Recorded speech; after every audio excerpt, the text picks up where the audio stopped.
పుస్తకం నేల విమానం, నేల విమానం, పూల కవిత్వం, కరోనా కవిత్వం లాంటి మంచి కవిత్వం రాసింది. చివరగా విని వెళ్ళాలని. సభా సరస్వతికి నమస్కారం.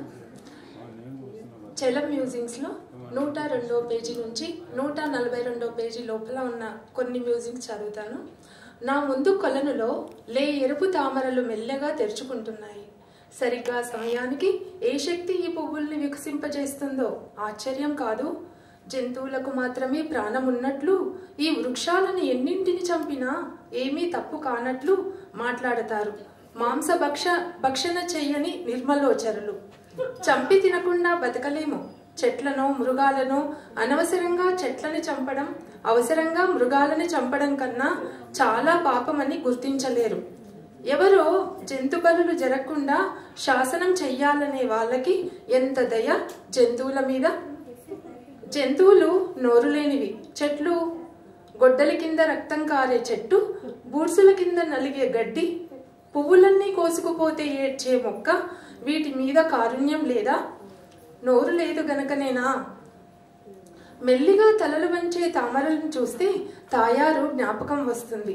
ఆమెది గులాబీ తామర రేకుల మధ్య నుండే శరీర కాంతి. ఎండ తాకిన తెల్లని మబ్బుల మీద గులాబీ కొంచెం ఎరుపులోకి, మళ్ళా తెలుపులోకి మారుతుందే ఆ మార్ధవమే. ఎండ తాకని స్థలాల ఆమె ఒంటి మీద కనిపించేది. వేళ్లు తాకిన చోట చప్పున ఎర్రబడి చుట్టుపక్కల శిలల ఛాయలన్నీ మారేవి. ఎండలో హంపి పర్వత శిఖరాల శిలల కింద లేత నీడలు చేరినట్టే. బొమ్మ వంటి ఆ చిన్న దేహం ఏ గులాబీ చలవరాతితోనో ఏ విగ్రహకారుడో చెక్కినట్లుండేది. మనిషి అభివృద్ధి చెందిన కొద్దీ అతనిలో కలర్లెస్నెస్ ఎక్కువ అవుతుంది. సుగుణాలు, దుర్గుణాలు కనిపించడం తక్కువ అవుతాయి. గొప్ప సుగుణాలు ఎవరిలో గట్టిగా కనబడతాయో వాడు చాలా హైపోక్రైట్. జాగ్రత్త. గడియారంలో చక్రం వంటి వాడు మనిషి, సంఘంలోను బల్లోను అంటాడు ఆయన హెడ్ మాస్టర్ గారు. నేను గడియారంలో చక్రాన్ని కావడానికి ఒప్పుకోను. అయినప్పటికీ ఈ చక్రం తన ఇష్టం వచ్చినట్టు తిరగదలుచుకుంది అన్నాను. అయితే గడియారం ఎట్లా నడుస్తుంది? బాగానే నడుస్తుంది. తక్కిన చక్రాలకి బుద్ధి ఉంటే సరి. అసలు ఆ గడియారాన్ని చూస్తే నాకేమీ గౌరవం లేదు. దీంట్లో చక్రాలన్నీ తప్పుడు చక్రాలు, మరలు తుప్పు పట్టాయి. ఇది సరైన కాలం చూపడం లేదు. గడియారం చాలా ముసలిదయ్యింది, సరిగ్గా నడవడం లేదు. ఈ తప్పుడు గంటలకి అలవాటై ఇదే సరైన కాలం అంటున్నారు. ఈ గడియారాన్ని చూసుకొని సత్యాన్ని మరచి కాలాన్ని కల్పించే సూర్యుడే తప్పు నడకలో ఉన్నాడని అభిప్రాయపడుతున్నారు. ఒకవేళ ఈ తుప్పు గడియారం ఆగినా నాకేం దిగులు. నేను ఆగిపోతానా? అది దిగులు.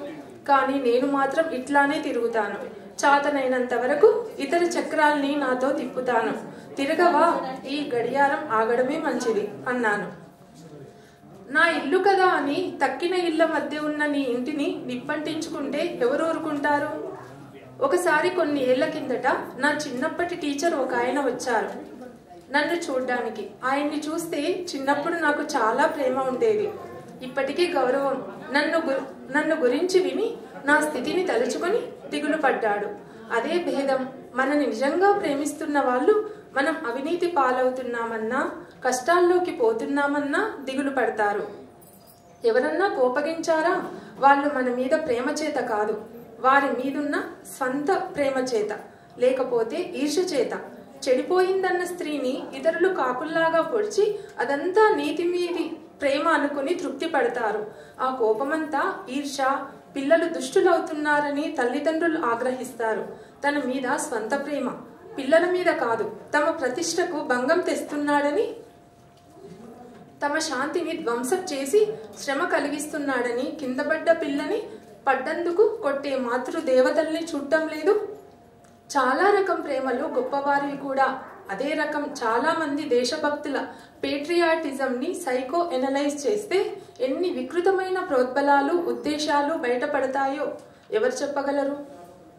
భూమిని సూర్యుడు కాల్చిన స్థలాల, మానవుడు తవ్విన ప్రదేశాల గాయాల్ని ఈ కొత్త పచ్చగడ్డి కప్పి ఓదార్చింది. ఈ వానలకి ఎడారిలాగైపోయిన ఈ సీమ కొత్త అందాలతో కలకలలాడుతోంది. చివరికి ఈ బురద తాలూకు కూడా ఏమీ ఆకర్షణ లేదనుకున్న భార్య ఒకరోజు ఆకుపచ్చ చీర కట్టుకొని ఎన్నడూ లేని శృంగారాన్ని ఎరువు తెచ్చుకున్నట్లు ఉంటుంది. అట్లా చూస్తే ఎప్పుడూ ఒకప్పుడు ఎట్లాగో ఓలాగు ఎక్కడో అక్కడ అందంగా కనపడని దేశము స్త్రీ ఉండదనుకుంటాను. సహారాలోను టండ్రాల్లోనూ కూడా భయంకరమైన అందం ఉంది కదా. అట్లానే జుమ్మాలోను తాటకిలోను చిన్నమ్మలోను పూతనలోను ఉండదా? మొన్ననే ఎవరో చెబుతున్నారబ్బా, పూతన రొమ్ము మీద కృష్ణుడు కూర్చొని ఆడుకునే దృశ్యం చాలా కాలం మనసును బాధించిందని. ఈ లైఫ్ ఆన్ ఎర్త్ ఈ సౌందర్య విద్యలో నిరంతర అన్వేషణలు చేస్తుందేమో సెల్ఫ్ ఇంప్రూవ్మెంట్ కోసం. అందువల్లనేనేమో ఏ వస్తువులోనూ కూడా చిరమైన తృప్తినిచ్చే గుణము లేదు. ఏ ప్రాణిలోనూ తృప్తి పడే స్థిమితము లేదు. చివరికి జడత్వంలో కూడా. ఎందుకంటే ఈ జడత్వం, ఈ రాళ్ళు, ఈ మట్టి తిరిగి తిరిగి ఈ గడ్డిలోకి విచ్చి పొంగి బద్దలై జీవితాన్ని పొందడానికి ప్రయత్నిస్తున్నట్టు. సయస్సు ఒప్పుకోదులేండి, కనిపిస్తుంది.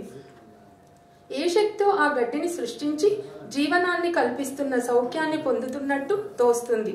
మొన్న నా ముందు గేదె పచ్చగా నవనవలాడే గడ్డిని కరుకుమని మేస్తూ ఉంటే చూస్తూ కూర్చున్నాను. సగం తెగిన ఆ గడ్డి తీక్షణమైన బాధ నా నరాలలోనే తప్ప ఆ గడ్డికి లేదంటారా?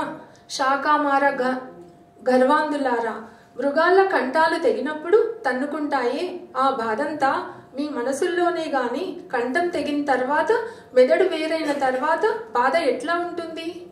మీ గొప్ప కోసం మీ అబద్ధపు ప్రచారం గాని. పైగా ఆవు సాధు జంతువు, జీవహింస చేయదంటారు. ముఖ్యంగా సౌందర్యంలో ఈ అశాంతిని కలిగించే శక్తి విశేషంగా ఉంది.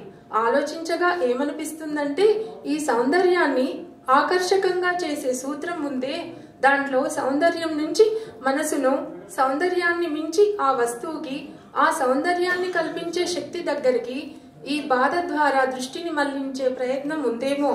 ఈ జీవశక్తికి మళ్ళీని మనసు కూడా నిరంతరము ఎవాల్వ్ కావాలని ఈ సృష్టి ఉద్దేశం అయి ఉంటుంది. అందువల్లనే దేనిలోనూ తృప్తి పడక ఊరికే అశాశ్వతమై ఎప్పుడూ మరే ఆశలతో ఆరాటపడుతూ ఉంటుంది. మనసు తలతల మెరిసే నక్షత్రం కూడా చేతికి దొరకగానే పిచ్చి గాజు ముక్కగా మారుతుంది. లేకపోతే పెద్ద మంటై వేళ్ళని కాలుస్తుంది. ముఖ్యం స్త్రీ సౌందర్యం. ధన్యవాదాలు.